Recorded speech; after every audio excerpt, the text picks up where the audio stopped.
मसीह यीशु में आप सबको सलाम। यास्मीन जॉन खुदावंद के पैगाम को आपके साथ सीखने के लिए आपके सामने है। जैसे कि आप जानते हैं कि कैथोलिक कलीसिया हमें रोज़ाना की बुनियाद पर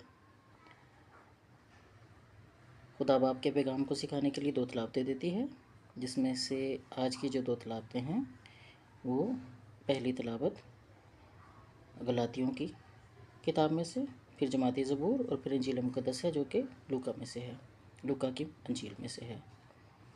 तो हम खुदा का पैगाम सीखते हैं कि खुदा ने हमें क्या पैगाम दिया और उसके मुताबिक हमें अपनी ज़िंदगी को कैसे गुजारना है।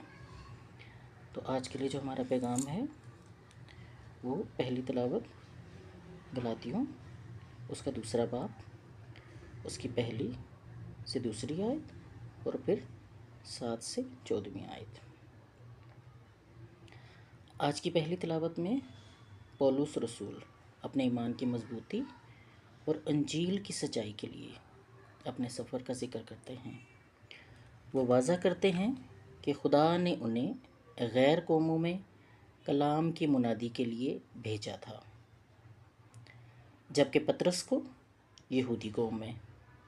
लेकिन जब उन्होंने देखा कि कुछ लोग मुखालफत का शिकार हो रहे हैं, तो पौलुस रसूल ने सच्चाई की गवाही दी और पतरस की इस्लाह की। इस तिलावत से हम सीखते हैं कि हमें भी हक़ का साथ देना चाहिए, चाहे कोई भी मुखालिफ हो। सच्चाई को कभी भी किसी दुनियावी मसलहत के तहत दबने नहीं देना चाहिए। जमाती ज़बूर जो कि हम मज़ामीर की किताब उसके 117 मज़ामीर में से लेते हैं। ये जमाती ज़बूर हमें दावत देता है कि हम खुदावंद की मोहब्बत और रहमत की तारीफ़ करें।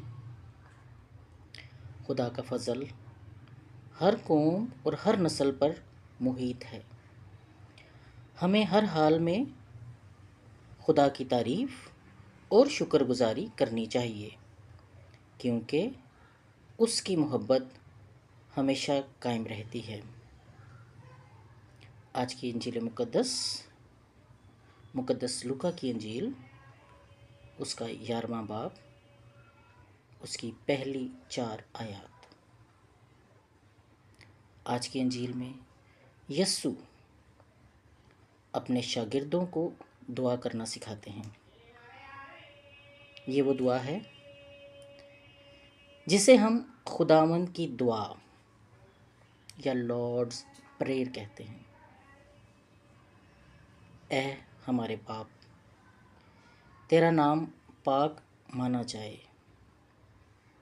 ये दुआ हमें इस बात की याद दिलाती है कि खुदा हमारे रोज़मर्रा की ज़रूरियात पूरा करता है और हमें माफ़ करता है जैसे हम दूसरों को माफ़ करते हैं। हमें इस बात पर भी गौर करना चाहिए कि दुआ हमारी ज़िंदगी में कितनी अहमियत रखती है। यीशु ने हमें दुआ के ज़रिए ये सिखाया कि हमें अपनी रोज़मर्रा की ज़रूरियात के लिए सिर्फ़ खुदा से मांगना चाहिए, लेकिन साथ ही हमें दूसरों के लिए माफ़ी और मोहब्बत का जज्बा भी रखना चाहिए। दुआ न सिर्फ़ हमारी रूहानी ज़िंदगी को मजबूत करती है, बल्कि हमें खुदा के करीब करती है और हमें दूसरों के साथ मोहब्बत और रहम दिली का दर्स देती है।